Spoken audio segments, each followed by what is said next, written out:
It's time for Dart Talk. Brought to you by TheDartZone.com.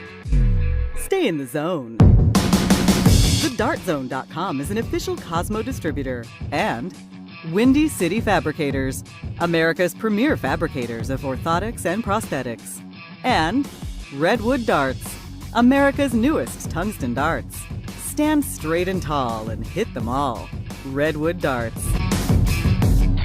And now, here are your hosts, Mystery Mark and Steve P.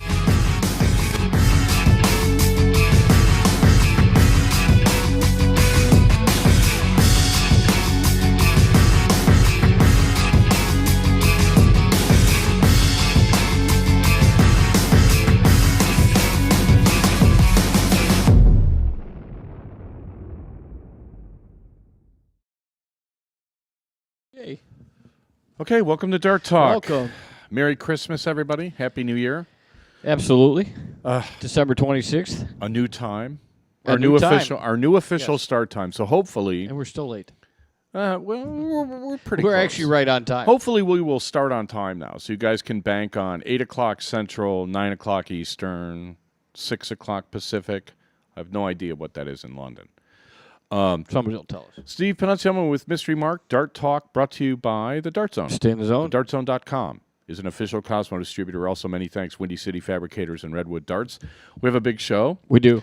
We are going to, for the people that didn't get a chance to watch every single match that's going on in the World Championships, You took care of that. took care of it for you. Took one for the team, so we'll report on the results. I know, I believe it's a double session starting tomorrow. I can't wait.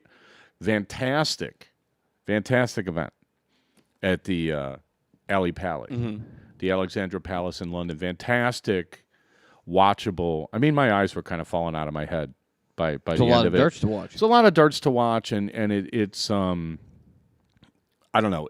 I just can't. I had to have an intervention because it hasn't been on for 4 days, and I'm starting to be like, aren't I supposed Yeah. to? And it's great. I got the HDMI. You're cable. waking up at 4 in the morning assuming darts are going to be on and there's Well, nothing no, on. the early sessions are on at 7 Chicago time, okay. so that's not too bad.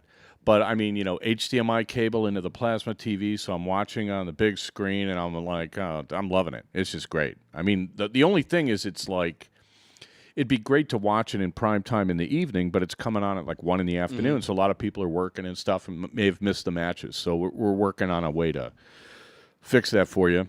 A couple of announcements. We're kind of tweaking some of the stuff we do. So we're in here early, trying to test some stuff out. We're curious if we look any better, but if the video's better, then that's a good thing. We're Can looking we to look upgrade any some better? software. So we made some changes to the settings. If you guys are having problems, especially I'm curious if you're on Droids or if you're watching on phones, we need to know if somehow we've broken things. So if you're not logged into the chat room, just send an email to darttalk@gmail.com. Let us know if it's better, if it's the same, if it's worse. It's hard for us to tell from here if the changes are improving the show or not. But we're going to have like incremental changes, the next few weeks. So hopefully this is one of them. The other thing is we have a contest. We do, We're naming yes. we're naming our Performance outstanding performance of the year of Right. 2013. We have 6 nominees, and the first person to guess the winner gets a prize. We actually, here's the prize. One guess per person. Yeah, I have to look up the name of the company, but this guy has come up with this very innovative scoreboard where that's magnetized. Oh, And okay. it's kind of like an abacus. So you put the magnets where, they're supposed to go, and then you move it over. If it's a 1 mark, you put a magnet on the slash. If it's a 2 mark, you put it on the X. When it's closed, you put it on the circle for the cricket. And then the 01, you just put the magnet over whatever digit you're on. So if you're on, 501, you put it on where it's yellow, 501, and then, you move it based on, It seems like a pretty good scoreboard for, especially for home use. People are using it in leagues or something. I'm not sure quite how that works, but he was kind enough to say, hey, if you want to give one away on your show, we'll take care of it. So the winner of the contest, just email us the mailing information, and he'll send it right out to you. Noah Law, nice guy. Met him in New Orleans. He was a pretty cool guy. When does the guessing start? Well, here's the deal. I will name 2 nominees before every break. So by the end of the third break, you will have all the nominees. And the first person in the chat room to correctly name the winner will get the prize. Simple enough, right? I mean, yeah, it sounds simple. I got people. It looks to me like people are guessing 5 or 6 people. Oh, they're guessing already. I could say, I'll tell you. Well, what we could do is say guess all the nominees. We could do it that way. We could say if you guess all 6 nominees, and the people that listen to the show have a huge heads up on that this. might be a little difficult to track. You think? Yeah, I think. Well, you tell the people you're in charge of the chat room. You tell the people but it doesn't, one. Eventually, you lose. It doesn't have everything for the whole hour. Oh, right. So eventually, you lose it. So I won't be able to go back. So what you're saying? Don't put your guess in until we start the last break of the show. Right. You gonna do it that way? Yeah. Okay. And then it'll be whoever can type the fastest. I just know we're gonna get an email saying I had the right answer, but I lost my connection or something, and whatever. I mean, that's life. Actually, we have a second prize. Oh, we do. Well, yeah, All because we. You know what? We have a second prize too. Now that I think of it, the second prize is you email us. Whoever comes in second, I got something for you. No, it just reminds me. We just won't tell you we what it is. promised something to Mason Cornelison like a year and a half ago, and I swear I forgot to mail it. Oh, right. And it's well, just that's what I was sitting going to ask somewhere. you. Whatever the second prize was, maybe you won't mail that either. No, I got to look for it, but no, I do have something. Okay. It was donated to the show to give away as a prize, and we just have never gotten around to this. Now, for the people that are like not in the chat room that are listening to the show, I don't know how we're going to get them to participate. They can email their guess to dirttalk@gmail.com, and I will check the email during the third break. Okay. And then how are we going to tell if they beat somebody in the chat room? I don't know how that's going to work. This is Well, try to participate. Well, yeah. That's why I'm thinking, wouldn't it be better to just have them try to guess all the nominees? But we've given hints out. Well, you could try. I mean, whichever. I think it's Let's either way. just- It's going to be hard to track. Okay. Well, the easiest way to track it is just first one in, right? Yeah. Okay. We'll do it that way. Okay, so we got that. There's a little bit of, I don't know. You want to start with the PDC, or do you want me to rip on some of these people that deserve ripping on? What do you want to do? Let's see. We are. I was kind of geeked up about the PDC. Let's What go do we with got? the PDC. We got a good. Oh, there's no way we're going to cover the PDC in 8 minutes. No. There's no way. But how? Well, neither Well- is your rant. It wasn't so much a rant as like, terminal irritation. All right, let's hear it. Well, here's the thing. Okay. So the North American Championship Tour went on all year. Mm-hmm. Some great events. You had the NWDS events. You had the PDC events. All the best players played. It was great darts at all these venues. At least the ones I went to. I didn't go to Canada. I didn't go to Sacramento. But I was kind of disappointed with the number of players that came out, because there were a lot of good players that, for one reason or another didn't show up. And I'm kind of like, well, and that was part of the reason I dogged Gordon a little bit. I didn't think I dogged him, but he was all like, with the cherry picking He was thing. It's all like, up you in need to arms about it, support right. the stuff here. Yeah. You need to support the stuff in America, and that should be first. You want to traipse off to Japan. Okay, fine. Your sponsor wants you to go. You should be telling your sponsor, no, make it another day. They couldn't reschedule it. I get it. All that, whatever. But I got my invitation to the North American Championships, which is March 14, 15, and 16 next year. So it's like 3 months away, whatever. And, in order to qualify, you had to play 2 events. Right. Unless you joined this shadow organization that literally has no presence anywhere, yet exists, to collect money from the players that's going into the prize pool for the championship. And it just strikes me as being a very suspicious way to do things. They took 3% out of winnings, right? And that goes into the prize fund for the championship. Okay, fine. I played, my events, I got invited, and whatever. But now they're saying, and apparently they were saying this all along, but it wasn't like they were saying it loudly, is, you could get in the championship if you join our organization. You don't have to qualify. You don't have to play in anything. Just join our organization and Just you're send in. a check. Now, how do you run a first-class dart tournament where people are playing in and then some people are buying in. What is that? Well, I mean, they're trying to get as many players as possible. Okay, we have to stop this. We have to stop the notion that, what you need are more and more and more and more and more players. If you get 10,000 players, you're not going to have a tournament anyway. Right, but but the people that are going to buy in are still, they should be upper end dart players. Why should they be? Well, you would think they would be. Again, it just strikes me that people are not planning this stuff out. And the other thing is, like, it's mandatory that you go to this banquet on Saturday night. Now, I have, I'm pretty friendly with most of the players I see on tour. The idea of a banquet sounds good. You sit down, you socialize with everybody. And then I started thinking about how awkward it's going to be. So I think our show should be in charge of, setting, like in a wedding, they put your name on, like where you're going to sit. What do you call that? Table settings or a seating chart? Seating chart. We should be in charge of the seating chart to make sure that, everybody sits next to the people that would be, way more entertaining for me to observe. Oh, okay. Right?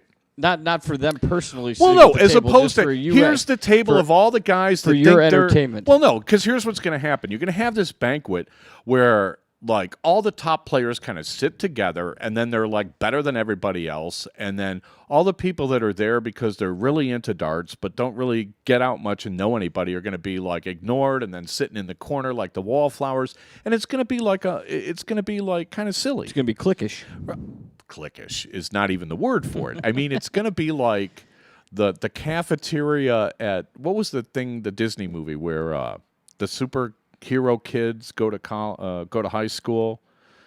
Oh God, it was. Oh, funny. I don't know. It had Kurt Russell and Sky High. Okay, It'll be like the cafeteria at Sky High, where all the sidekicks are at one table and all the cool kids are at this table. And I'm like, if that's what, and they're making you go. They're saying if you don't go to this banquet, you can't play Sunday. So I'm trying to think now, what would your motivation be for forcing people to go to a banquet and sit with people? Well, so I'm thinking, okay, well now this is what they're doing, and I don't know. Does the banquet cost money? I'm not gonna say that I'm against this idea. It just seems to be that it's not really quite as transparent as it should be. Right here, in order to put on a tournament at a hotel, you have to negotiate for the hall. Mm-hmm. And generally there's some sort of like food and beverage minimum or whatever. So here's a way to make sure that you get your food and beverage minimum is you make everyone go to the banquet and charge them $30 for, a plate of rubber chicken and some, some mashed potatoes and gravy or something? Mashed potatoes and gravy and some, what do you call salad that's kind of like wilted? Yeah, that's it. Like some wilted, with the little cherry tomato on top, right?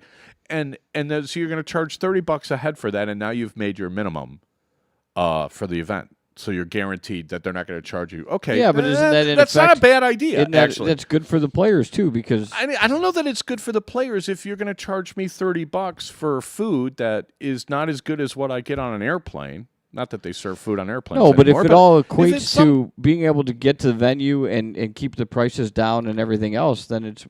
But I mean, well, okay, you're talking about the players have to go play in tournaments to qualify, and then they have to pay an entry fee to play, and now they have to pay for a banquet that they may not even want, and you're saying that if you don't go to the banquet, you can't play. It's just over the line to me. It just seems like you've really gone to the point now where, players are going to look at you and be like, you know what, you can have this. Well, do they come out with a reason why you have to attend this banquet? Oh, they sent this long letter. Well, they didn't actually say, here's why you have to attend the banquet. They just said you had to. I don't know what justification that you could possibly give anyone to say you have to go to a banquet. Right. I mean, well, I had a sister get married and, a relative that basically didn't want to go. I mean, you're going to drag him by his neck? Say, no, you're going? I mean, it's a free country. Or it used to be. Well, I mean, it just strikes me as being like a little bit like, well, now, wait a minute. At what point are the players going to start taking control of stuff? Because this is not the players' idea. And it's like, okay, you want to have a banquet? People are going to generally, eat on Saturday night anyway. If they eat in a hotel restaurant or they go to the Denny's across the street or they know a good place to go or they're locals or whatever. I don't care. It's not a bad idea. But it should be mandatory. Well, I don't know. It should be somehow couched in terms where it's not like, oh, yeah, you have to do this and you have to do this for the privilege of playing for your own money, right? Because all the prize money's coming from, all these levies on the players and all the membership fees and stuff. And now you're also paying for the room through this banquet. It says your $75 entry includes the banquet. Who says that? That's not what I heard. That's not what the letter told me. It said it was $30. Or is it $30 for the guests? 30 for guests. 75. You want to go? I will pay your 30 if you will want to you? go. Oh, okay. Right. Okay, well if it's included, now then I you're- guess that's okay. Right. All right, well forget everything. And now I they said. just now they Okay. want everybody to show up. Well, okay, fine. I want to be plus in you've charge already of the paid for I it. want to be in charge of the seating You already chart. paid for it, so you might as well go. The entertainment So there you value. go, yeah. No, the entertainment value of making certain people sit next to certain people, I think, would make it worthwhile. Especially if certain people Yeah. show up, Right. right? I think you that'd should be in good. charge of the seating chart. That would be I will fun. make an official request. I will send see what the happens with show will send an email, and we can actually do it on the show. We can discuss why certain people should sit next to certain people and stuff. Right. So we need to know how many people per table, I guess, and we need a roster of everyone that's going, Yeah. right? And then we have to And then make we sure could set certain it up. people don't sit together, Right. or certain people do. Or that, yeah. More importantly, certain people do sit together. Right. That would be interesting. I mean, they could auction off who sits next to Darren or who sits next to Larry or who sits next to like Chris White or something, right? You can auction that off and raise money for something, Sure. right? Would there be an interest in that? Well, I Or don't would know. there be more of an interest who What doesn't if- want who doesn't want to sit next What if to you paid $200 to sit next to Darren and he literally just turned and talked to the other guy Yeah. for the entire night? Right. I mean, that would be bad. I don't think he would do paid that. $200 to not sit next to somebody? Well, I I don't know. That could be an expensive proposition Yeah. if there's a lot of people you want to avoid. All right, enough goofing around. We're going to take a break and we'll come back. We'll talk some PDC. Are you going to give I will give out 2 nominees. Yes. Nominee, I have to number these right. Okay. So nominee number 1 would be Gary Mawson throwing a 9-darter and winning the Las Vegas Open, beating Wes Newton in the final. That's nominee number 1. Nominee number 2 would be Darren Young, winning both New World Dart Series championships and the North American Order of Merit money title by, I think Leaps he got and bounds. Yeah, he almost doubled the second place prize money. So those are your first 2 nominees: is Gary Mawson and Darren Young. You're listening to Dart Talk, and we'll be right back.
The views, opinions, rants, and rampages expressed on Dart Talk do not necessarily reflect individually or collectively those of our sponsors, co-sponsors, wannabe hosts, hearing-impaired critics, or those with a penchant for attitudinal dysfunction. We at Dart Talk strive to provide you, the listener, with an educational, entertaining, and fun-filled experience each and every week.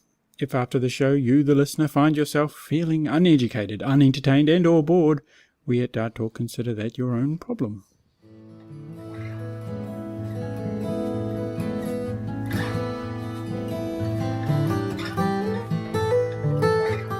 Okay, back for the second quarter, brought to you by the Dart Zone. Stay in the zone. TheDartZone.com is an official Cosmo distributor. Also, many thanks, Redwood Darts and Windy City Fabricators. That's my bad. You know, it was a pretty long email they sent. Yeah. So I saw the $30, and I was kind of like, you got to be kidding me. You know, but okay, so if it's part of your entry fee, then I think that's great. I think that's just great. And so, good. If there's going to be entertainment, great. I like the idea of a banquet. I just have... You know, in my head, I'm thinking, well, okay, I don't know who the party planner is, but let me do the seating chart. Right. And I'll, you know, as far as entertainment goes, no karaoke, please. Please, I beg of you. But no, I think that You that's don't have to sing. I like the idea of a banquet. Well, I'm not going to sing. Right. There's not enough alcohol in the world to make me sing in front of people. No, but I like the idea of a banquet. I like the idea of everybody kind of getting together and celebrating, you know, the fact that, you know, they're darters and we're all, you know, we're kind of all in the same boat. And that's sometimes why I get very irritated with some of the criticism I get, which, you know, we'll save that for later. You don't think if you drank a bottle of glug, you'd end up singing in front of somebody? Well, here's the thing. I mean, I might, but I wouldn't sing anything anybody wanted Well, to hear. that's true, too. Well, you know the kind of stuff you'd I go up to listen the karaoke guy and you'd ask for this song, and they'd be like, no, we don't have that. When karaoke first came out, I was going to do it, and they put a binder in front of me that was like 2 inches thick, and I went through the entire thing. I'm like, well, I ain't singing any of this stuff. I'm like, you got any Tom Waits? And the guy's like, who? And I'm like, well, forget about it. Yeah, then. that'll still happen. I'm like, got a piano player? I'll work something out with him. We don't have a piano player. Well, then, you know what? Never mind. So anyway, forget the karaoke. I know. I heard Johnny K was good at karaoke. Oh, yeah? Yeah. I mean, it could be fun. I mean, I think if it's fun, then it'd be great. It'd be a great thing if everybody has a good time. So I volunteer for the seating chart for the third time. Let's talk some PDC. All right. I cannot get over how great these first and second round matches have been. I just can't get over it. And what was the first one we started with from last week? And you know, our brackets were good. We were in second place. Yeah. We did pick a couple of the upsets. We picked Wayne Jones losing, and we picked a couple of other ones. But, yeah, Stuart Kellett didn't come through for you. No. So we'll start. So, the first one, you want to start with the first one? Yeah, we'll start with the first.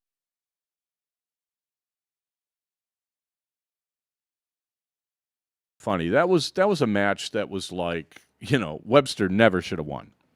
I mean, Sulovic, you know, and there were a bunch of guys that kind of performed the same way. There were guys that I am not sure they started the match really convinced that they could win. And when they got in the position where they could win and they had match darts in their hand or they had, like, you know, a finish to, you know, win the match, they all, like, you want to call it a senior moment, you want to call it like a brain fart or whatever, but they, like, literally blew their minds, and the experienced players got through. And Mensur Suljovic was one of them. I was not impressed at all with the way Mark Webster played until his back was to the wall and he realized he was going out. And it was kind of funny. He wasn't the only one. I think it was James Wade was talking about, and we'll talk about that match in a minute, where he was like, hey, I was packing my bags. I just, you know, kind of wanted to make it look good. I figured I was dead. You know, and it's kind of funny. The experienced players, you know, you still have to beat them. You still have to bury them, and you have to get the last start in. And there were a couple of guys that couldn't do that, and Mensur Suljovic was one of them. But that was a very entertaining match to watch. And you know, Suljovic, you know, it's like he's been playing every year, and he gets better and better. He's kind of awkward looking, and he kind of slings them almost sidearm sometimes, it looks like. He's got kind of a very unorthodox way of delivering a dart, but he played great. And just couldn't finish. Yeah, I would have been kind of semi-pleased if he won. You know, I mean, Mark Webster's like getting away with murder. I want him picking my lottery numbers. Swear to God. What was the next match after that?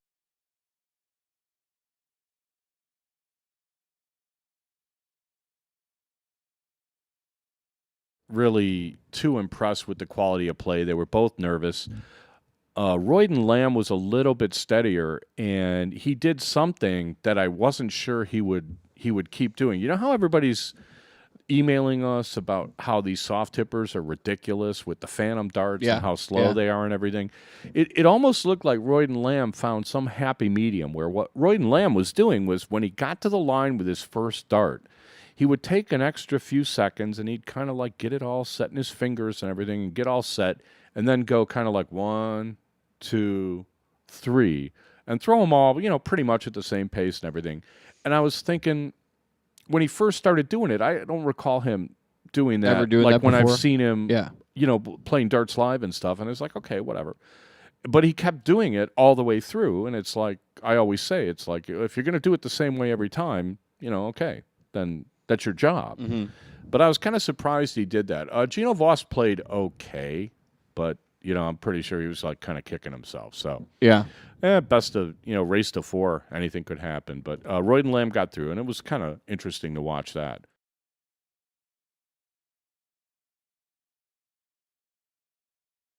Yeah, like I was saying, I mean, here's Darren Webster with 6 match starts.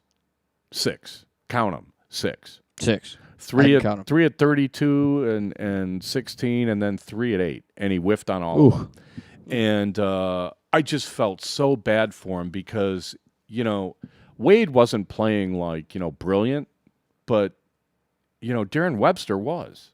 And he was there were a couple of matches like that where, in the first couple of sets, the underdog was outplaying the favorite.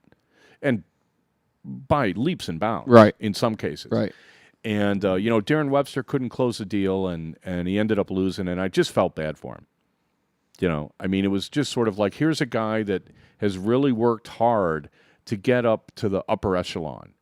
And, we've talked about the PDC. You want to be in the top 32, Yeah. and then you want to be in the top 16. Then you want to right. be in the top 12, and you want to be in the top 8 and all this other stuff. And this guy's trying to come back and work his way up, and I don't know. He outplayed James. He outplayed James Wade. I mean, the wrong Webster won. Darren Webster should have won, and Mark Webster should have lost. Right. If darts wasn't If quite as every- cruel as it can be. If everything played out the way it was supposed to. But that's a good match to watch on replay. And I met Darren Webster. He was a nice guy. I hung out with him a little bit. He was in town for the Windy City Open a few 3-4 years ago. Nice guy. Struggle. He couldn't hit anything when he was in Chicago. And the guys, played a lot better than the last time I saw him. I was kind of happy for him. I like to see these guys that work at it and improve and get results. Right. I think that's kind of what the game is really when push comes to shove, that's what the game is all about. That's what the league players are doing. That's what the casual players are doing. You're always trying to like play a little bit better and beat that one guy that's kind of got your number. Yeah. I mean, that's the whole nature of the sport. Sure. So it's kind of, world championships to see a guy kind of skate through like that. I'd just as soon see the other guy win. Oh, I agree with that. James for Wade's sure. like number 6 in the world, and he's going to throw that trash and get away with it. It's kind of, Yeah. I don't really, not terribly fond of that. Next one queued up. What do we got here?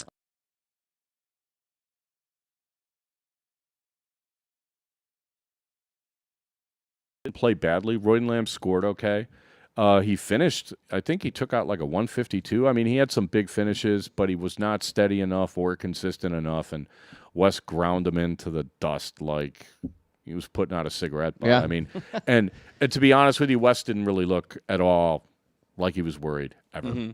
I mean, he was in control the whole time, and he had some slack legs, but for a first-round match, I think West would have to say was pretty happy with the way he played. So that match was okay.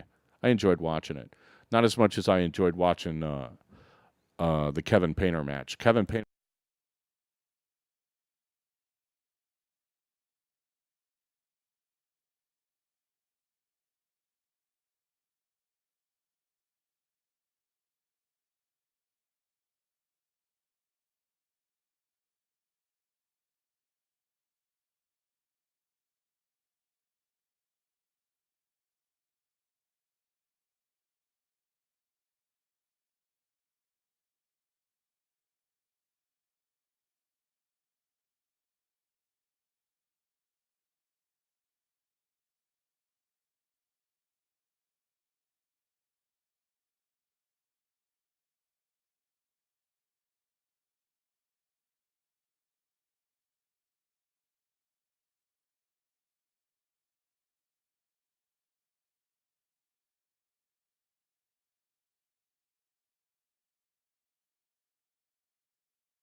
that was kind of an interesting match to watch, and that was the last of the first round matches. Right. So in the second round, it goes down to now you have to win 4 sets, Okay.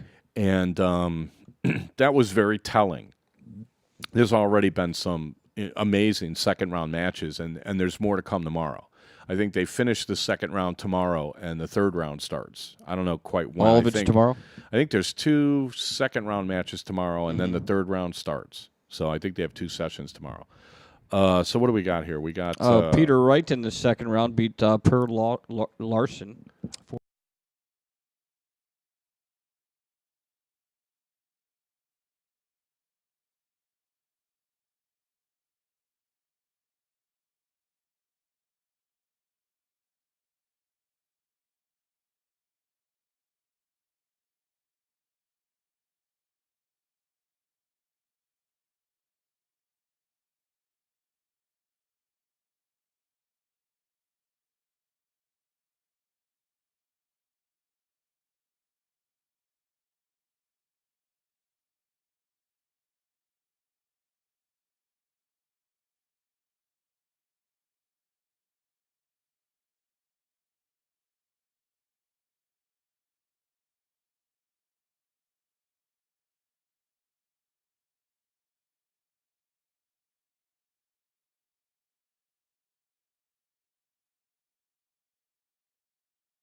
is working a lot of overtime these days, but she cuts me a lot of slack. Although she did say you gotta shave, dude.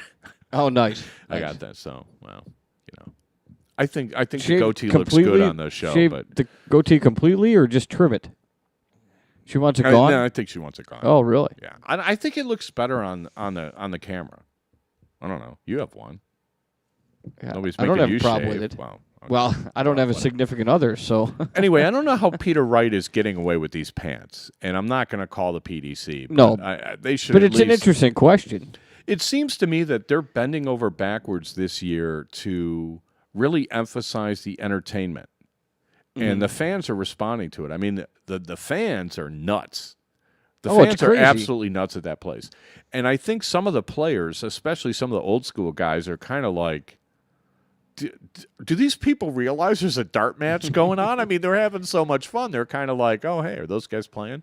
And I don't know if that threw Phil Taylor off or not. I mean, he had his own problems, but okay, we'll get to that. Do we have time? We got to take a break. Where are we? Yeah, We're on Barnevald and Caven. We got oh, like that was a 1 good minute one. We got 1 minute? till Okay. break.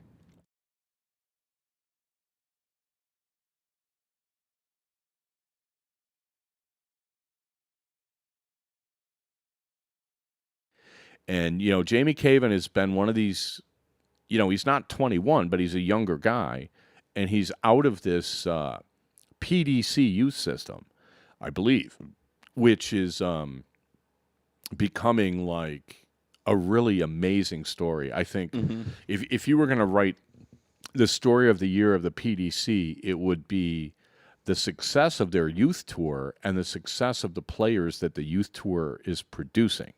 Because both Ricky Evans and Michael Smith are really, competing. Yeah.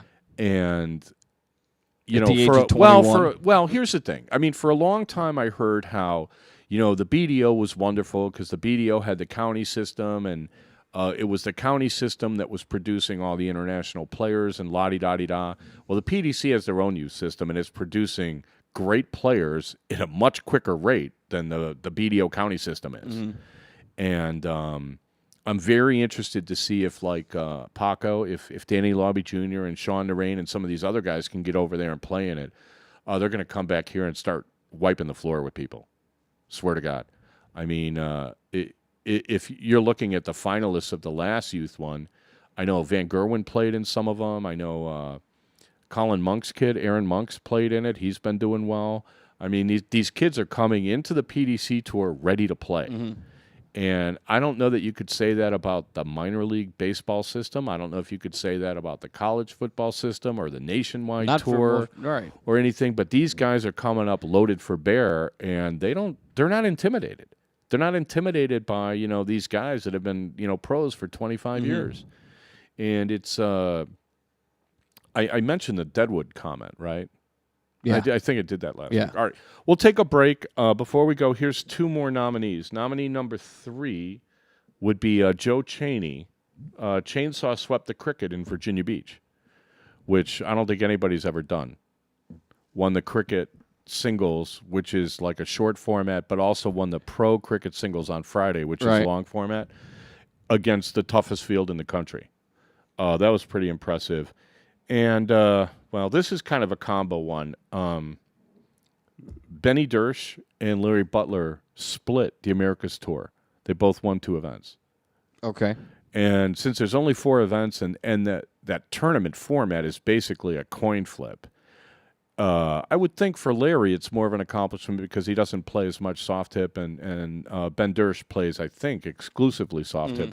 So, you can't give it to one over the other, but I thought that was pretty impressive. I would have thought the odds were pretty good that you'd have 4 different people winning these things because, like the Darts Live stages and stuff, there's a different winner almost every time. I mean, Ray won, I think 2 years ago. Ray won 2 of them in 1 year. Lawrence has won 2 of them in 1 year, but generally it's somebody different winning all the time. Yeah. So is that number 4? That is number 4. All right, so number 4 is Benny and Larry. Number 3 is Chainsaw. You're listening to Dart Talk with Mystery Mark and Steve. We'll be right back.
Dart Talk agrees to adhere to the Geneva Convention in treating fairly its prisoners in their war against lackluster darting administration and behaviour.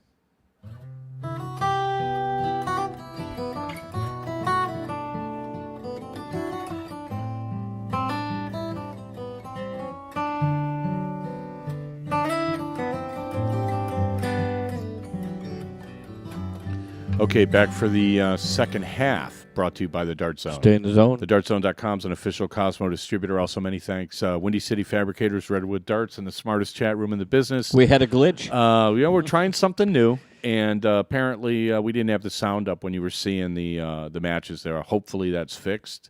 If it's not fixed, We'll you find can out. tell me because right now you should be able to hear me, even though you can't see me, and now you can see me. So hopefully that did that work? Did you look at the thing? No, I didn't. I did not look. Yeah. Again, see, we had an unpaid intern last week, and apparently we fired her. Maybe we should have kept her. We'd have We should have been able paid to her. fix that a little quicker. Oh, please.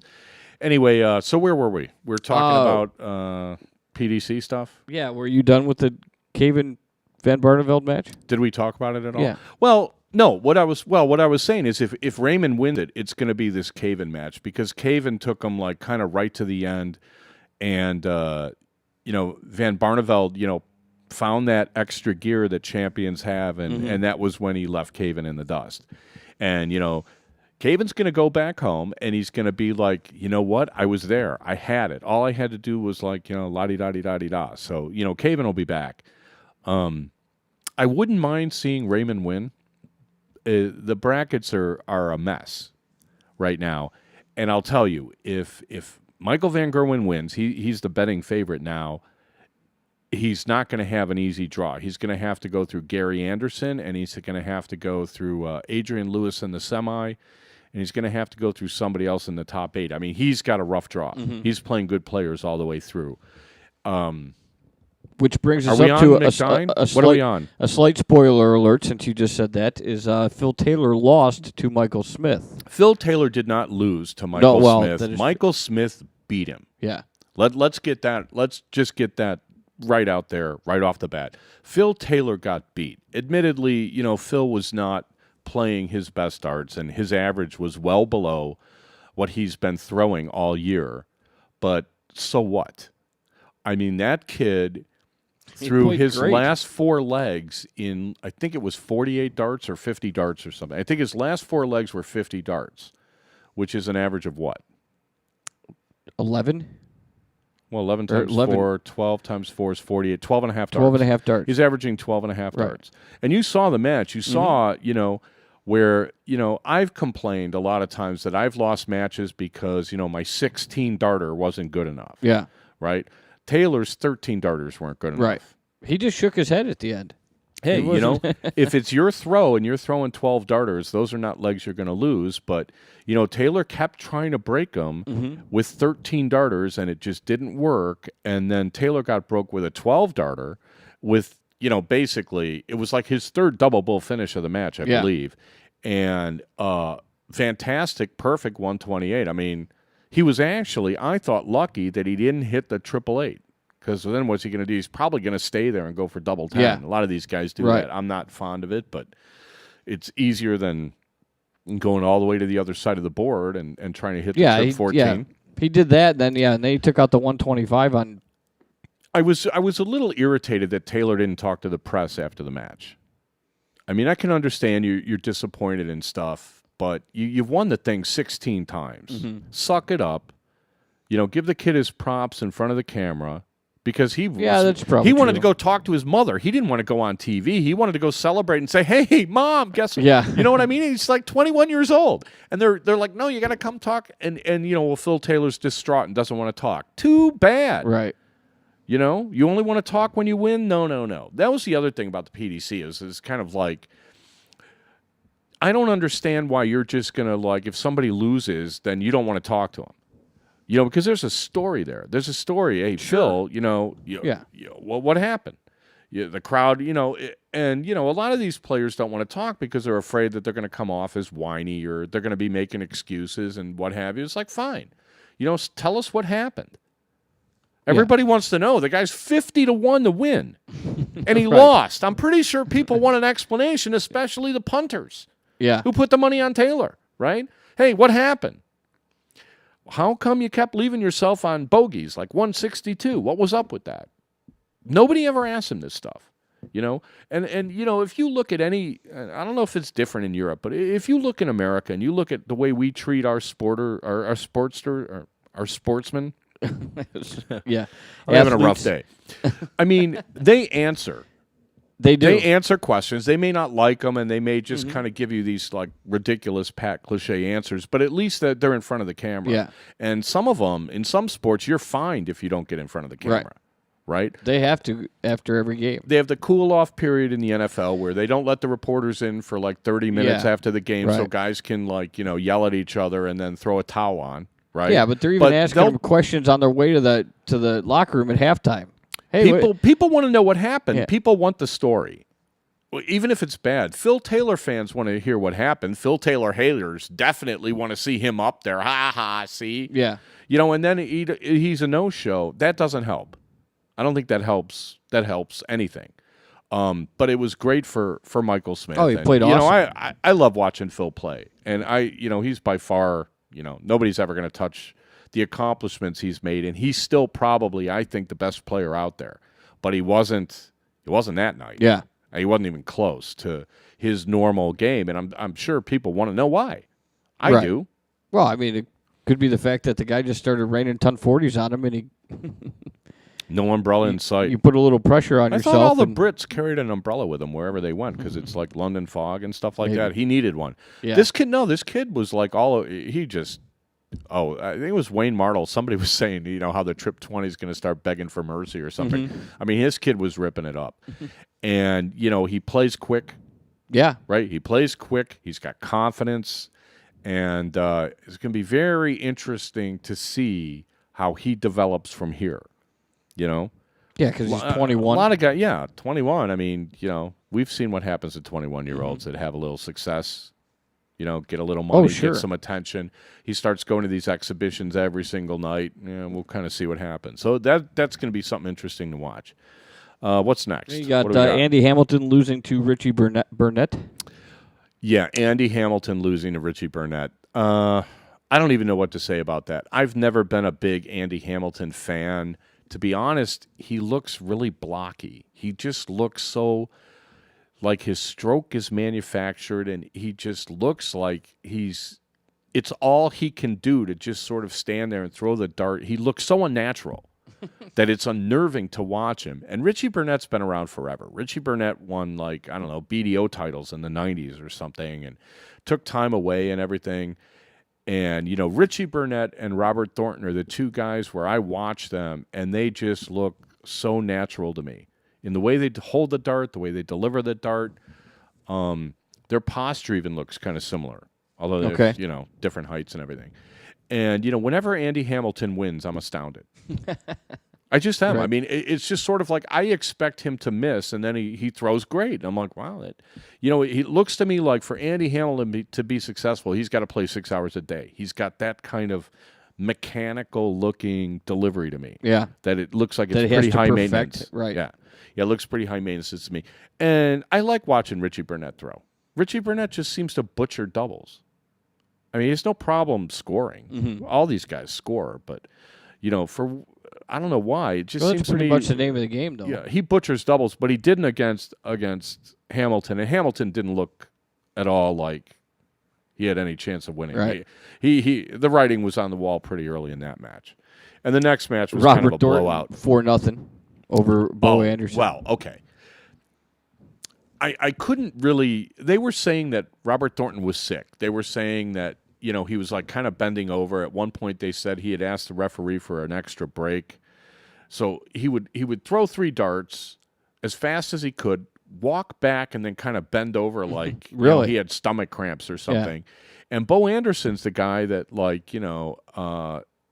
had upset what's his name in the first round, and I've never seen Robert Thornton play this good. Robert Thornton just looked like he didn't care. He would just throw 3 darts, go get him, go back, bend over. But they were all ton 40s and ton plus outs, and he couldn't miss, and he averaged practically 100. Right. And I'm like, this guy should be sick all the time. And I started thinking it was like the conspiracy theory with Michael Jordan and the flu. He's not really sick. He just wants some attention, and they want ratings. And I couldn't believe it. This guy played so frickin' good, saying he was sick. If his wife doesn't give him some Epicac before the next Yeah. match, it's going to cost her money. It's the best he's ever played. Right. Best he's ever played. And quick. That match didn't take very long at all.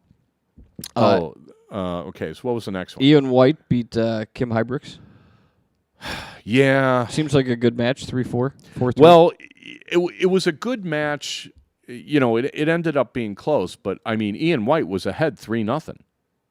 Really? Oh yeah, Ian Oh. White was ahead 3-0, and Kim Hybricks kind of Turned it on a little bit? Well, it was kind of strange. I mean, Kim Hybricks looked to me like he was deliberately taking extra time after he won a leg and like playing to the crowd and stuff to try to throw off Ian White, because Ian White was like literally in his own little world, very kind of, he looks unassuming, he's not like a large man or anything like that, and he was playing flawless, just playing flawless and just killing Hybrix. And Hybrix had a couple of bad breaks, darts hit the floor and stuff like that. But then it was kind of weird. I mean, he'd win a leg, and then he'd just kind of stop and stand there and be like, while Ian White is just kind of waiting there. And then when it got to be 3-3, Hybrix turned around and said something, and I think Ian White, it looked, I'm not an expert lip reader, but Ian White is kind of like, no, I couldn't really hear you because, you're shouting stuff when it was 3-3. And I was very happy that Ian White won that match. Yeah. And if you guys want to see a really good, they've got the replays up and stuff, this is one to watch. Watch how Ian White deals with, I thought it was minor distractions. Well, it was kind of a subtle, like, hey, I'm here, because Ian White was just playing the board and wiping him out. And I don't know, Kim Hybrix, I don't know. I wasn't too impressed with him in that match. But although he did, raise his game and play better. Yeah. I was down 3-0. And, I was watching it with Jill, and Jill's like, why? He's not doing anything. I'm like, yeah, he is. Look at this. Look at this. I mean, Ian White would win a leg, and Hybrix would be ready to throw before White got his darts, and then Hybrix would win a leg, and he'd be standing in front of the Aki. Like, you can't start yet kind of thing. It's like, okay, is this how you want to win? Because I don't think it's going to work against this guy. He was very focused, Ian White was. And his interview was kind of funny. He said, concentrate like 10 times in his interview. So I'm like, okay, so I guess you were concentrating and doing it very, very well. So I was pretty impressed with him. He killed me in Vegas once. Did he? Just showed up. Hey, mate. Boom, boom, boom, boom, boom. Okay. And then it was over. Yeah, he played great. Gary Anderson beat Brendan Dolan. Yeah, I was kind of disappointed in Brendan. Brendan didn't really put up much of a fight, but Gary Anderson played pretty well. And it was one of those things where it was like you're looking at Gary Anderson and you're like, well, is he going to hit some doubles today? Because if he does, generally he wins, right?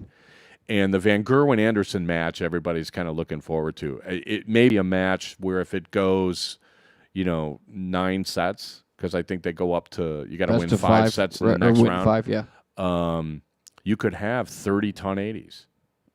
I mean, literally, when I first started watching the PDC and I would look at the stats, when you counted tons and ton 40s and ton 80s, players that won would average like just over 2 of those per leg. So if you counted all the ton 80s and you counted all the ton 40s and all the tons, and they played 20 legs, somebody would have like 42, 43, 44, whatever. It's getting to the point now where these guys are averaging 0.5 ton 80s a leg. They're literally, in 10 legs, they throw 5 ton 80s. I mean, that's how the standard has gone up with the scoring. And I don't know, conspiracy theory, magnet behind the board. I don't buy any of that. Really? I haven't heard that one. Oh, you'd be surprised if you watch. You go into some of these European chat rooms, man. I mean, magnet behind the board. Well, think about it. Or some guy behind the wall standing with a huge magnet. Well, no. What you would do is you embed a magnet, but kind of. I guess it would have to be embedded in the sisal. Yeah. Right. Or an awfully strong magnet. It has to be a strong one to pull the dart into it. Give me a break. Yeah, that seems a little odd to me. Why would you even bother? Right. I just it's sort of like forget Next about thing it. you know, you'll see guys like throwing with their eyes closed behind their back.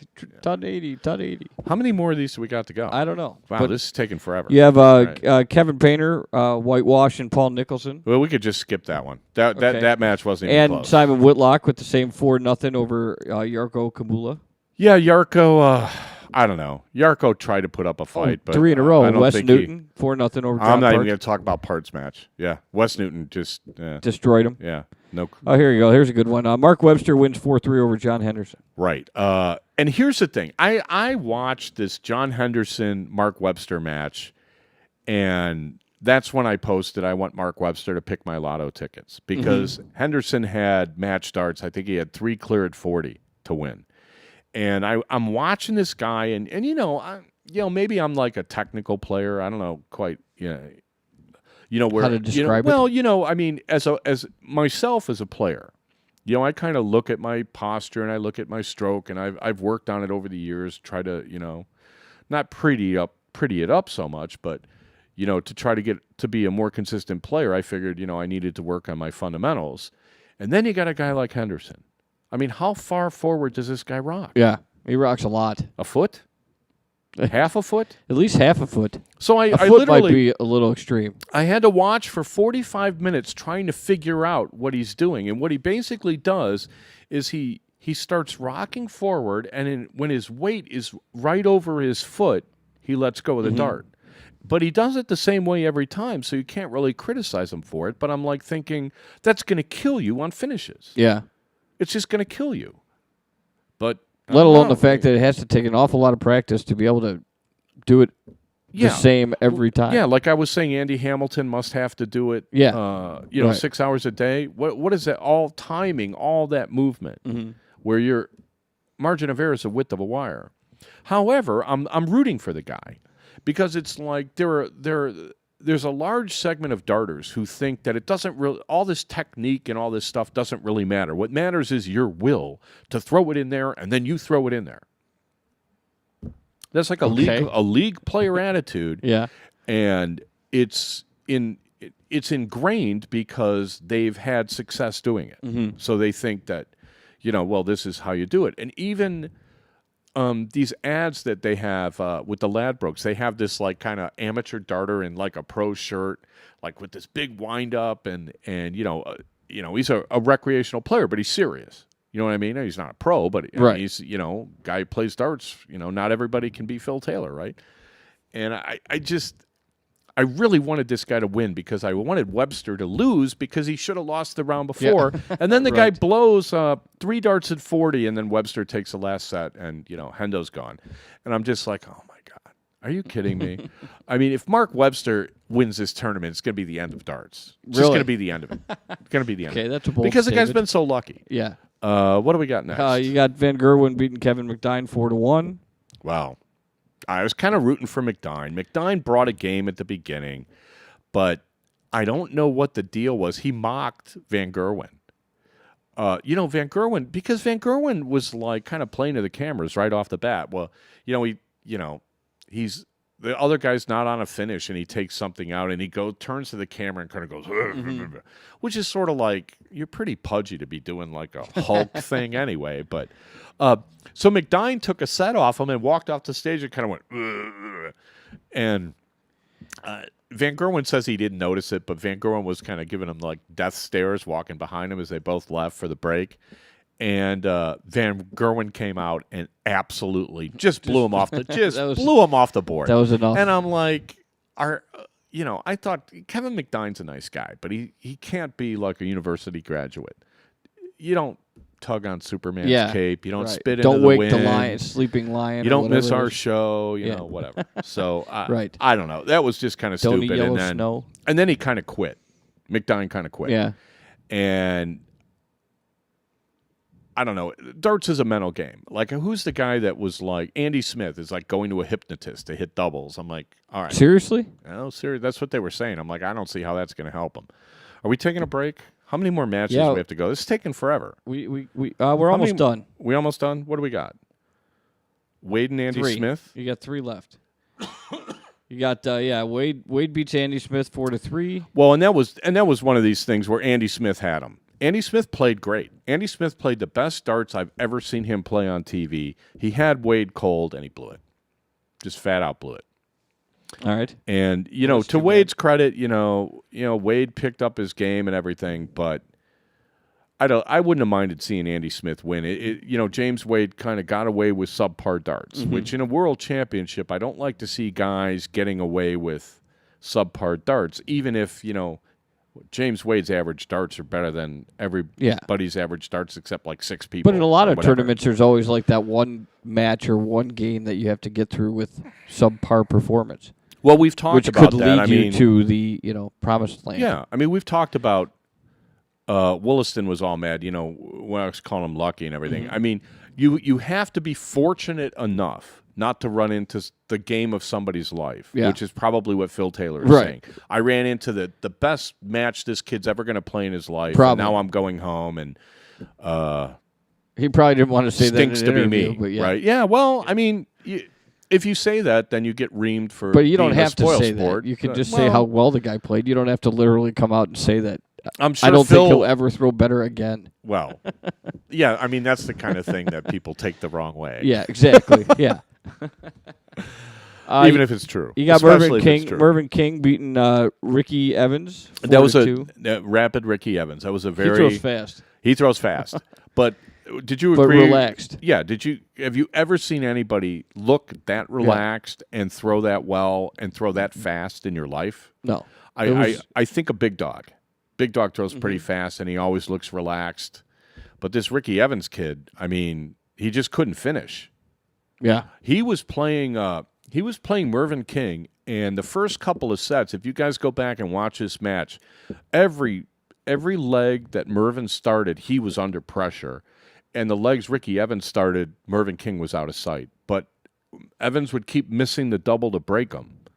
And eventually it caught up to him. Right. Because, Mervyn actually steadily improved throughout the match. I mean, Mervyn King, nobody's talking about. No, they're good. Mervyn King's going to be very difficult for somebody to beat. Everybody's talking about, Anderson and Lewis and Van Gerwen. Let me tell you, Peter Wright is playing great. Painter played good, not great. Mervyn King's played as well as anybody.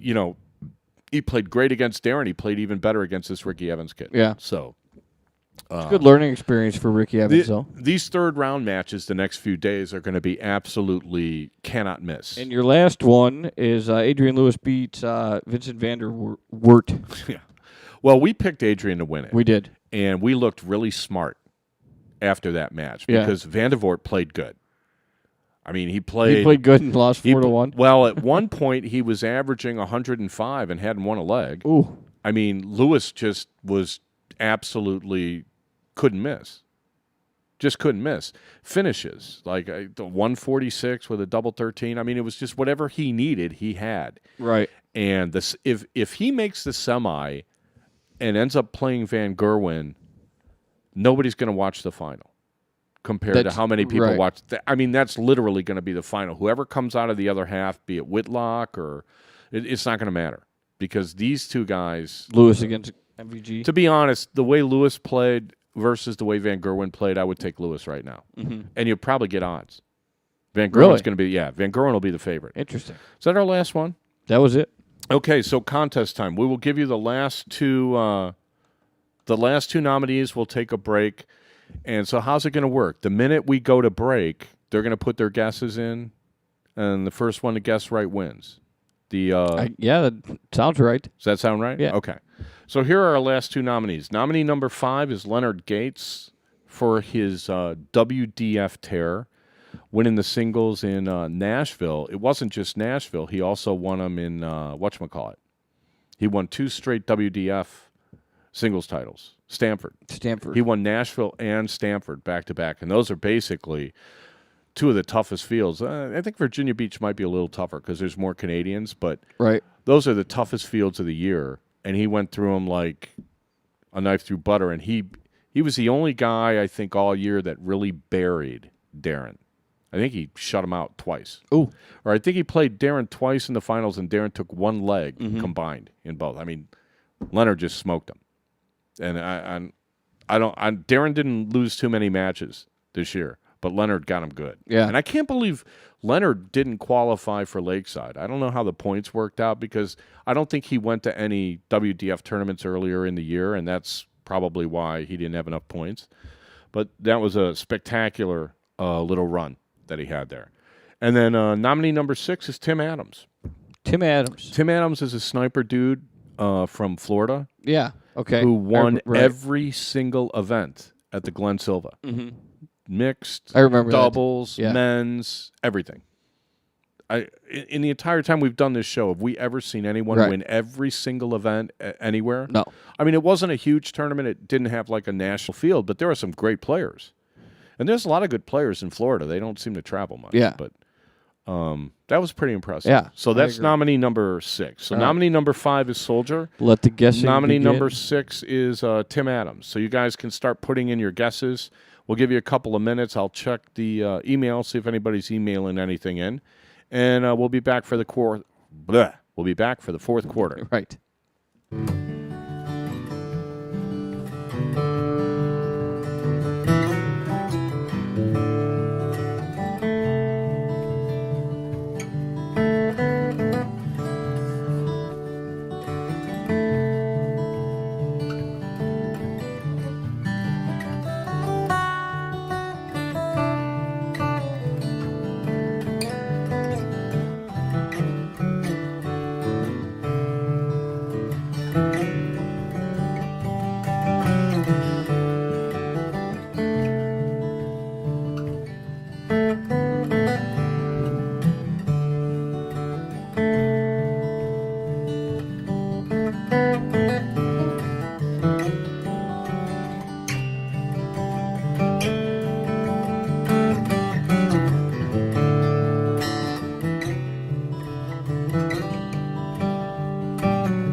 You are now and forevermore warned that you consume this show at your own risk, and that Dart Talk cannot be brought to justice in any court or by any government, including and not restricted to the grand spaghetti monster of the Triple 20.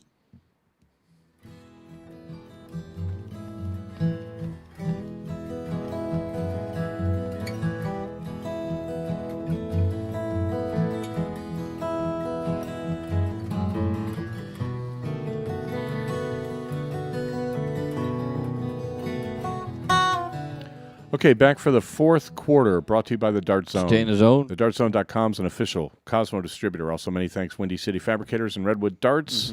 We have a contest going. Do we have a winner? We have a winner. Do we have a winner? I didn't have a winner on here.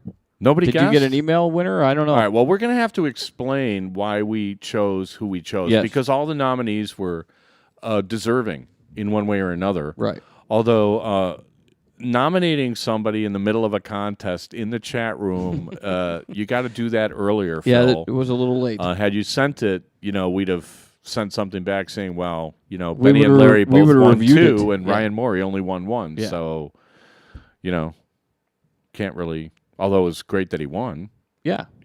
I mean, we're not, if we didn't He wouldn't nominate have you. made he wouldn't have made the Yeah, top I mean, if six, you though. didn't get nominated, it's not that you didn't do something good. I mean, we're looking for something that's above and beyond. So let's run down the list. Well, any list, anytime you have a list, somebody's always going to find something that's not on the list that they thought was better. It's inevitable. I thought we had some pretty good.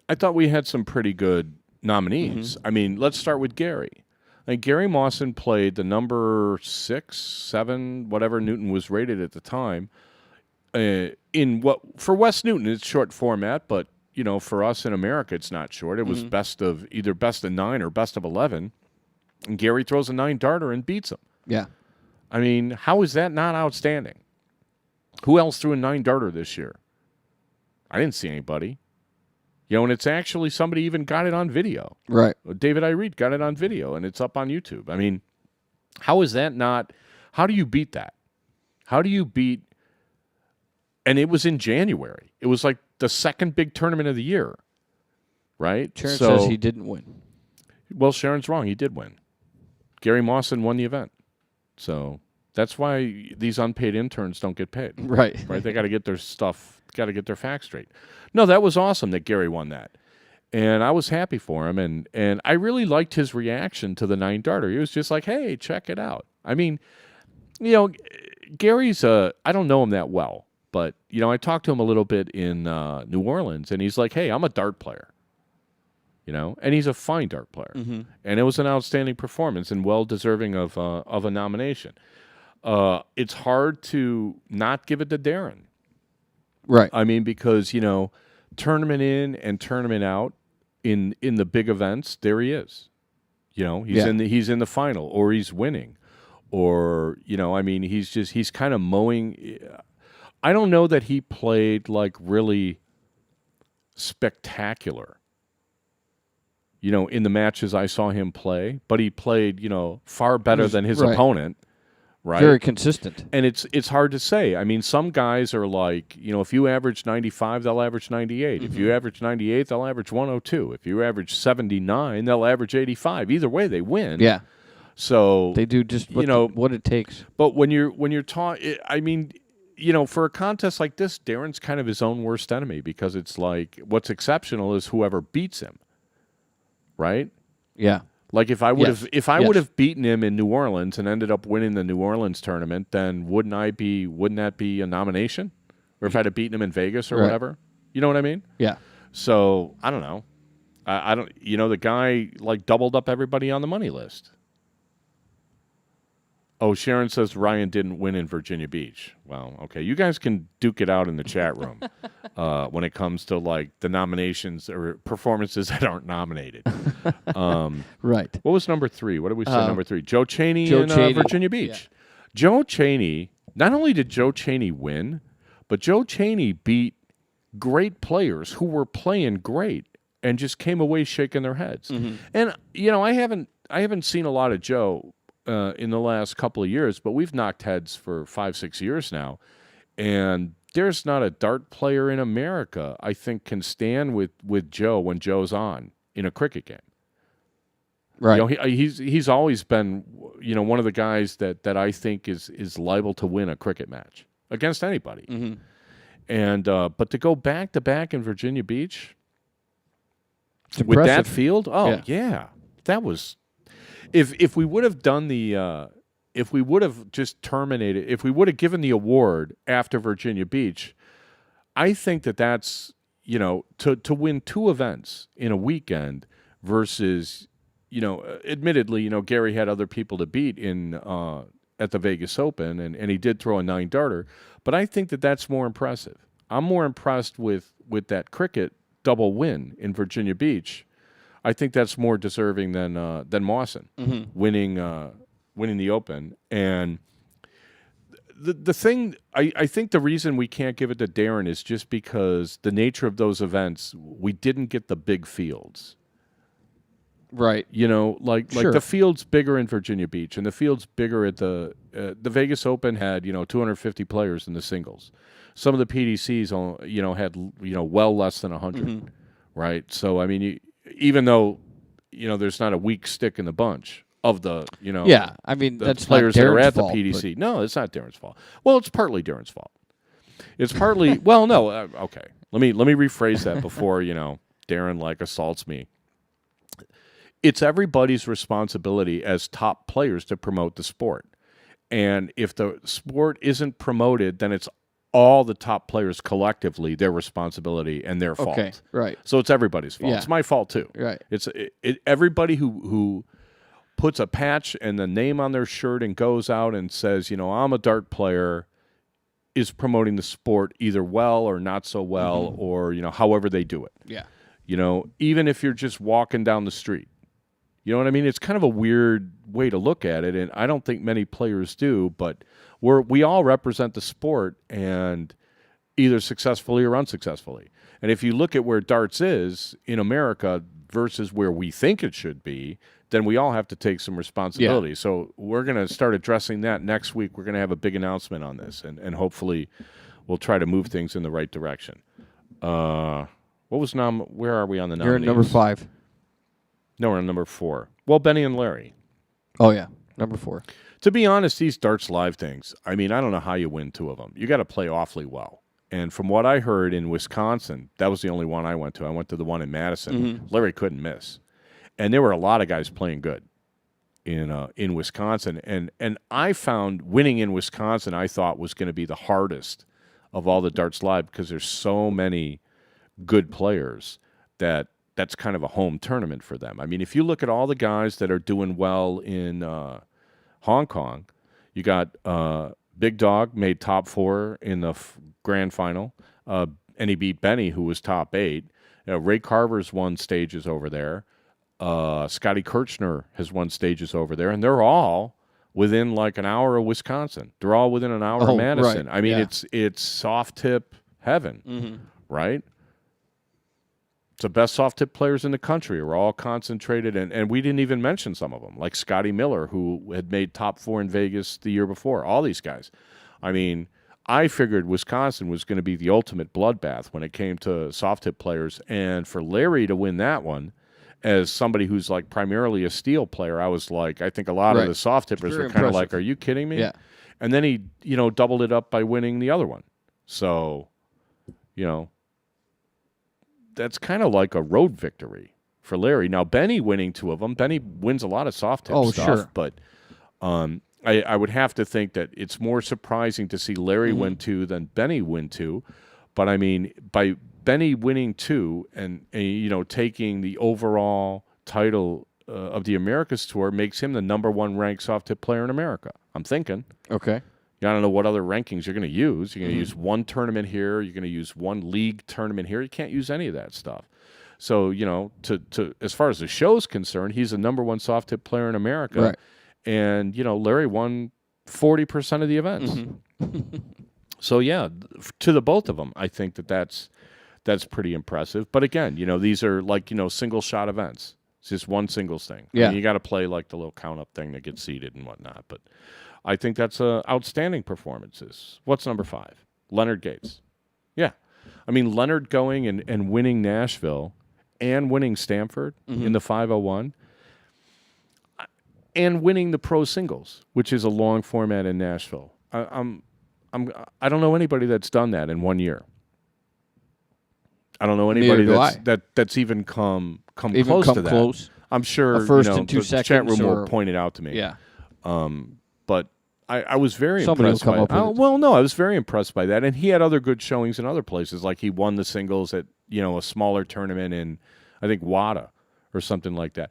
And it was kind of funny. I asked somebody about Leonard Gates because I don't go to Texas. I don't know him that well. And he kind of said to me, what did he say? He said, Leonard, had everything was all set up for him this year. Like he had his life the way he wanted it, and he was going to go out and really, commit to playing on the road. And the guy had a fantastic year, especially for somebody who's bidarchable and has to play, soft and steel and do well at both. Yeah, that was very impressive. And what was nominee number 6? What was the? Oh, yeah, the sweep. The sweep. The sweeper. Yeah. Tim Adams, The the sweeper. New nickname.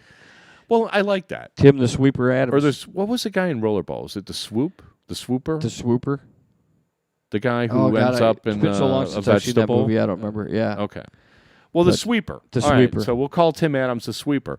Every single event? It's impressive. Every single event? Are you kidding me? Yeah. You mean to...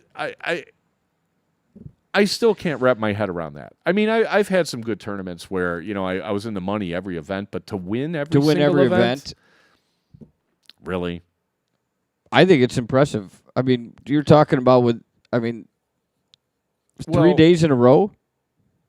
Was it 2 days? 2 days, but winning every event and with having to find time to eat. You have plus sleep and blind draws, mixed doubles, men's doubles. Blind draws, who are you going to get? Yeah. Are you kidding me? Really? Right. And to be, I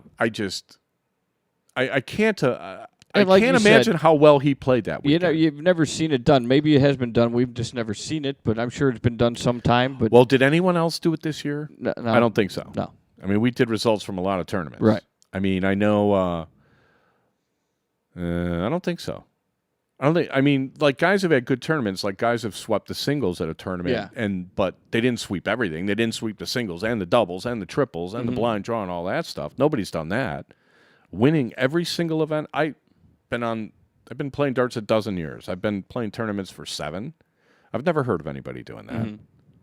I swept 2 mixed doubles events, and I was ready to put myself on Mount Rushmore. Yeah. I thought that was pretty cool. Dart Rushmore? Yeah. Dart Rushmore. We never did finish that either. No, we never did. We never finished anything on this show. All right, so give me your top 3 and tell me why. Top 3 would of our nominees. Soldier Gates would be one of them. You like Soldier? Yeah, I like that. Okay, Soldier top 3. Tim Adams, since we just discussed Sweeper, the sweeper would be okay. one, and then I guess I'd probably go with Cheney. Okay. For top 3. I mean, it's hard to pick. I mean, we have 6. They're all very deserving. I guess if it's like you're voting for the Heisman, somebody's got to be 6th. You know what I mean? I mean, there were 6 people. It's the same. Somebody can't. Not everyone can be number 1. Well, so. it's kind of weird because if you're looking, so you're favoring like the kind of multiple events. I'm favoring, like the individual weekend kind of performance. Yeah. Okay. Well, my top 3 would be I'd put Sweeper in there. And I would have to say I'd have Darren in my top 3. Would you? Yeah, to dominate the tour all year. Mm-hmm. Yeah, absolutely. But to be honest with Darren, I mean, if I would have hit a double 16 there in 2 darts in Vegas, it could have changed everything. Story, so right. I kind of discount Darren a little bit. And then what would my third one be? I would have to say, as much as I admired Cheney in Virginia Beach, I would have to say I would give the nod to Soldier on that one. Mm-hmm. Because, to go to Nashville and Stanford, that's pretty cool. It's just that, if you're comparing somebody who played good for a period of 5 or 6 or 7 weeks versus somebody who played good for a period of 8 or 9 months, that's different. But if you're going to give it, if I give it to Darren over Soldier, how do I compare Darren to Tim Adams? I'm just saying, to me, the most outstanding performance isn't it.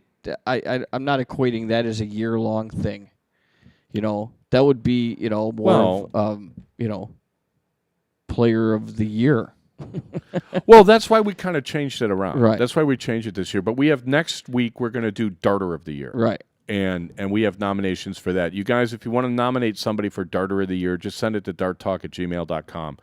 Did we have a winner in the chat room? Because I did not have a winner. I underlined the winner. I did not have a winner in the chat room. Did you get an email? I'll look again. I don't think we did. We gave it, after careful consideration, to be honest, we gave it to the sweeper. We gave it to the sweeper, and we gave him a nickname. I just cannot, as great as Darren played and as great as all these guys played, I just cannot wrap my head around winning every single event. I just can't do it. And that's a tough field in Florida. It's not like, a bunch of guys that can't play and then, one good guy. I mean, they got great players down in Florida. You got Mawson, you got Norman Madu, you got Joe Slavin, you got Dan Carcillo or Carollo, whatever that guy's name is. Danny Baggish. You got a lot of good guys that play down there. I don't know if Mike Sanders plays anymore, but to win every single event and not slip up once, no. We got to give it to that. We got to give it to Tim Adams. So maybe I'll send him. Maybe we can kind of get him on the show next week. I'm sure some people will disagree, but he's not somebody I don't think anybody knows. So maybe that's a good thing. Yeah. Right. Maybe I will make an effort. We will effort getting Tim on the show next know week. Him as the sweeper now. And ask him if he likes his new nickname. Yeah. Right. Exactly. We're not going to have any time for a rant. Okay, so next week we'll be here Thursday, 8 o'clock Central, 9 o'clock Eastern. We had no winner, so we will come up with another contest. We have it's called an RVB scoreboard, an easy score that we'll give to the winner if somebody. I'll post the nominations, but somebody's got to predict. No. You guys, whoever predicts Darter of the Year wins it, since nobody got this one. Okay. So you guys can post it on our Facebook page, who you think is going to win Darter of the Year, or send an email to darttalk@gmail.com. And the first correct answer, because we already have it locked in, we know who's going to win. First correct answer gets the RVB Easy Score from Tulsa, Oklahoma. All right. Sounds good. RVB is red versus blue. Okay. I was going to say that's not Van Barneveld. Okay. He's making his own scoreboards? No, these things are pretty cool. Let's show the picture again. It's actually a very unique. He showed them to me. He brought one out, and you take like little, they look like little game pieces with magnets, and you just cover up what you're on. It's actually a very easy, just visually, it's pretty easy to look at it, and then all you got to do is make sure you don't lose the pieces. You just stick them on the side. It's all magnetized. And it seems like a very easy way to score, especially like if you're running youth leagues or something. Okay. Right? Because, to be well, honest, I'm sick of looking for chalk and pencils. Where do you do the math for your 501 countdown? Well, if you throw 100, you move the 5 to 4, and then it just says 401. So it always displays your score. The problem is, like, how do you put, like, the 97 that you shot, and then you're on 404? I'm not quite sure how that works. Like, for an opponent, it's like, well, I don't believe he shot 85 or, Well, I know there's an abacus way of counting. Yeah. That he showed me, and I was, to be honest, not really in a state where I could pay attention. But it works out pretty good. Okay. So we have an easy score for whoever the first person to correctly predict Dart Talk's 2013 Darter of the Year. All right. And Loves of My Life are not eligible because I believe Love of My Life knows the winner. Okay. And nobody email her asking for help. Her, don't put her in that. But she won't tell you. She will not divulge. And she will tell me that you asked, and then you'll be in a rant at some point. So you got anything? No. Happy New Year. We will see you next year. Happy New Year. Enjoy the football. Enjoy the darts. I was going to say something about how we may do some testing here on Saturday. If you guys are looking to, okay. What you listeners need to do is follow us. Go to our Ustream thing and click follow, and you get an email when we're live. You may find us testing things at odd times over the next few days, especially when certain people are playing. in London. Okay. Can I just say that? There you go. Yeah. So I would follow us and be on the lookout if you don't have a PDC subscription. We'll just say that, because we do have to get this stuff ironed out. Thanks everybody in the chat room for listening. I know we went long. Awfully sorry. I know we're starting late. Hopefully this won't be a problem. But Mark's got a different job now. He can't get in so early. You good? Correct. Okay. Thanks everybody for listening. We'll safe hang New out. Year. We'll hang out after the show. But we'll see you next year. Right. Yep. We'll see you We'll next see you year. next year. All right. Everybody, take care.